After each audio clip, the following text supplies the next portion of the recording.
എൻ്റെ പേര് രേണു. കുഞ്ഞിലെ തൊട്ട് എൻ്റെ ജീവിതത്തിലെ ഏറ്റവും വലിയൊരു ആഗ്രഹമായിരുന്നു ഡോക്ടറാവണം. കൊച്ചു പിള്ളേരൊക്കെ പറയുന്ന പോലെ തന്നെ ഞാനും പറയുമായിരുന്നു. പക്ഷേ ഇന്നിപ്പോൾ ഞാനിവിടെ ആയിരിക്കുമ്പോൾ ഞാൻ പുഷ്പഗിരിയിലെ ഫസ്റ്റ് ഇയർ MBBS സ്റ്റുഡൻ്റാണ്. എൻ്റെ യേശു എൻ്റെ ജീവിതത്തിൽ വന്നപ്പോൾ തൊട്ട് എനിക്ക് പിന്നെ തിരിഞ്ഞു നോക്കേണ്ടി വന്നിട്ടില്ല. എൻ്റെ ഹൃദയത്തിൽ ആഗ്രഹങ്ങളെല്ലാം ഉണ്ടത്. ഞാൻ ചിന്തിച്ചതിലും നനച്ചതിലും അത്യന്തപരമായി തന്നെ എൻ്റെ ജീവിതത്തിൽ എല്ലാം എനിക്ക് സാധിച്ചു തന്നു. ഇന്ന് ഞാനിവിടെ നിൽക്കുമ്പോൾ തന്നെ എനിക്ക് തിരിഞ്ഞു നോക്കുമ്പോൾ എത്രത്തോളം നന്ദി പറഞ്ഞപ്പോൾ എനിക്ക് പറ്റത്തില്ല. എൻ്റെ യേശു എൻ്റെ ജീവിതത്തിൽ വന്നില്ലായിരുന്നെങ്കിൽ എനിക്ക് സാധിക്കത്തില്ലായിരുന്നു. I can do all things through Christ who strengthens me. എൻ്റെ ജീവിതത്തിൽ എൻ്റെ യേശു വന്നപ്പോൾ തൊട്ട് ഞാൻ ഒന്നിനെക്കുറിച്ചും വിചാരപ്പെട്ടിട്ടില്ല. എനിക്ക് ചിന്തിച്ചതിലും നനച്ചതിലും അത്യന്തം വരെ എനിക്ക് ആവശ്യമുള്ള സമയത്ത് എൻ്റെ യേശു നൂല് കെട്ടി ഇറക്കി തന്നിട്ടുള്ളതെന്ന് പറഞ്ഞിട്ടില്ലേ, അതുപോലെ തന്നെ എൻ്റെ യേശു എൻ്റെ മുന്നേ ഇറങ്ങി വന്ന്. ഇപ്പോൾ പഠിക്കാനാണെങ്കിൽ തന്നെ എൻ്റെ യേശു പരിശുദ്ധാത്മാവ് ഒപ്പം ഇരുന്ന് എന്നെ പഠിപ്പിക്കുന്നു. എനിക്കെല്ലാം എൻ്റെ യേശു എനിക്ക് മനസ്സിലാക്കി.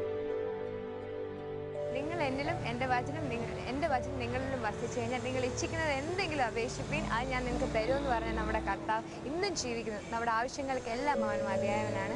എൻ്റെ ജീവിതത്തിലെ ഏറ്റവും വലിയൊരു സാക്ഷ്യം അതാണ്. ഞാനിന്ന് ജീവിക്കുന്നതും അതുകൊണ്ട് മാത്രമാണ്. എനിക്ക് ഒരുപാട് വിഷമങ്ങളുണ്ടായിരുന്നു, എനിക്കിത് അച്ചീവ് ചെയ്യാൻ പറ്റുമോ. പക്ഷേ എൻ്റെ യേശു എൻ്റെ ജീവിതത്തിൽ വന്നപ്പോൾ തൊട്ട് എനിക്കൊരു കാര്യം മനസ്സിലായി. I can do all things through Christ who strengthens me. ഞാൻ പഠിച്ചതും വളർന്നതൊക്കെ ദുബായിലാണ്. എൻ്റെ പേരൻസും ഇപ്പോഴും അവിടെയാണ് ഉള്ളത്. എൻ്റെ ജീവിതത്തിൽ കർത്താവ് വരുന്നതിന് മുമ്പത്തെ കാര്യം ആലോചിച്ച് കഴിഞ്ഞാൽ ഞങ്ങളുടെ വീട്ടിൽ പൈസയൊക്കെ ഉണ്ടായിരുന്നു. പക്ഷേ എന്നാൽ യഥാർത്ഥമായ സമാധാനം, യഥാർത്ഥമായ സന്തോഷം ഞങ്ങൾക്ക് അറിഞ്ഞിട്ടില്ല. അസുഖങ്ങളും പ്രശ്നങ്ങളും പ്രയാസങ്ങളും ഞങ്ങൾക്ക് എന്തായിരുന്നു യഥാർത്ഥമായി ഒരു പേരിനുള്ള ഒരു ക്രിസ്തീയ ജീവിതം അല്ലാതെ ഞങ്ങൾക്ക് യഥാർത്ഥമായി യേശു ആരാണെന്ന്, യേശു നമ്മുടെ ജീവിതത്തിൽ വന്നാൽ എന്താ വ്യത്യാസം വരുന്നതെന്ന് ഞങ്ങൾക്ക് അറിയത്തില്ലായിരുന്നു. പക്ഷേ ഒരു ദിവസം ഞങ്ങളിങ്ങനെ തങ്കുബ്രദറിൻ്റെ മെസ്സേജ് ഇങ്ങനെ TV കേൾക്കാനിടയായി. അന്ന് ആ നിമിഷം തൊട്ട് എന്നും യേശു യഥാർത്ഥമായി ഞങ്ങളുടെ ജീവിതത്തിൽ ഉരുവായോ അന്ന് തൊട്ട് ഞങ്ങൾ പിന്നെ തിരിഞ്ഞു നോക്കേണ്ടി വന്നിട്ടേ ഇല്ല. ഞങ്ങളുടെ ജീവിതത്തിൽ കർത്താവ് ആൾക്കാർ നമ്മൾ നോക്കി നിൽക്കുമ്പം ഞങ്ങളെ ഉയർത്തിയ കർത്താവ് മാനിച്ചു. ഞങ്ങളുടെ നാട്ടുകാർ കാണുന്ന പോലെ, അസൂയപ്പെടുന്ന പോലെ കർത്താവ് ഉയർത്തി ഞങ്ങളെ മാനിച്ചു. ഇന്ന് ഞങ്ങൾ ആയിരിക്കുന്ന സാധനം ഞങ്ങൾ തിരിഞ്ഞു നോക്കുമ്പോൾ കർത്താവ് എത്രമാത്രം ഞങ്ങളെ ഉയർത്തിയെന്ന് ഓർത്ത് കഴിഞ്ഞ് കഴിഞ്ഞാൽ ഞങ്ങളുടെ ജീവിതത്തിൽ സന്തോഷത്താൽ അവൻ നിറച്ചു, സമാധാനത്താൽ അവൻ നിറച്ചു, മേൽക്കുന്ന അനുഗ്രഹങ്ങളാൽ അവൻ നിറച്ചു. യഥാർത്ഥത്തിൽ യേശു ആരാണ് ഞങ്ങൾക്ക് മനസ്സിലായി. ഇന്ന് ഞങ്ങൾ ജീവിക്കുമ്പോൾ ഞങ്ങൾക്കറിയാം ജീവിക്കുന്നത് ക്രിസ്തുവിന് വേണ്ടിയിട്ടാണ്. എൻ്റെ ബ്രദറിനാണെങ്കിൽ ഞങ്ങൾക്ക് കുടുംബമായി യേശുവിന് വേണ്ടി നിൽക്കുവാനുള്ള അവസരം കർത്താവ് തന്നു. അത് ഞങ്ങൾ എന്നും ഞങ്ങൾ കർത്താവായിട്ട് എന്നും പറ്റുചേർന്ന് ജീവിക്കുവാൻ കർത്താവ് ഞങ്ങൾക്ക് കൃപ തന്നുകൊണ്ട്.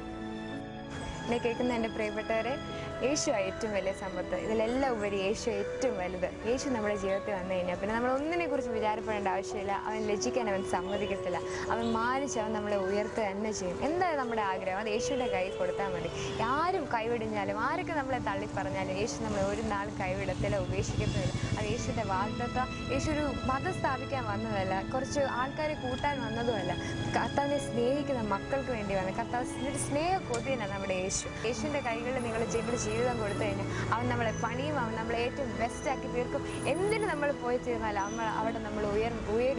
മേൽക്കുമേൽ നമ്മൾ അനുഗ്രഹം പ്രാപിക്കും. കാരണം കർത്താവ് വിശ്വസ്തന, അന്ത്യത്തോളം നമ്മൾ ഒപ്പം ഉണ്ടാകാമെന്ന് യേശു നമുക്ക് വാഗ്ദത്തം തന്നിട്ടുള്ള അവൻ നമ്മളെ സഹായിക്കുക തന്നെ ചെയ്യും.